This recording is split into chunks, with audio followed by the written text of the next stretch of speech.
बिस्मिल्लाहिर्रहमानिर्रहीम।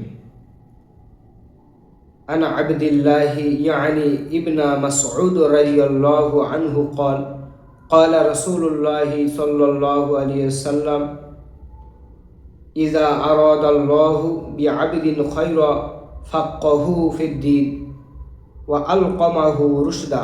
हज़रत আব্দুল্লাহ ইবনে মাসউদ রাদিয়াল্লাহু তাআলা আনহু বলেন, রাসূলুল্লাহ সাল্লাল্লাহু আলাইহি ওয়াসাল্লাম বলিয়াছেন যে আল্লাহ তাআলা যখন কোনো বান্দার কল্যাণ দান করেন, কল্যাণ চান, তখন তাকে দিনের বুঝ দান করিয়া থাকে এবং তাহার অন্তরে হেদায়েত প্রদান করে।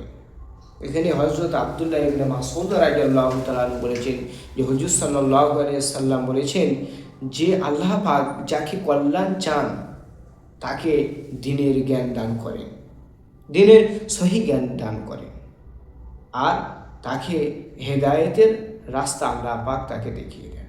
সেজন্য করে আমরা সকলেই চেষ্টা করব কোরআন হাদিসকে বোঝা এবং শিক্ষা অর্জন করা এবং অপরকে সুযোগ করে দেওয়া, যাতে সে শিখতে পারে, বুঝতে পারে, দেখতে পারে এবং তার অন্তরের যেন হেদায়েতের আলো ফুটে যায়। আমরা সকলেই চেষ্টা করব ইনশাআল্লাহ।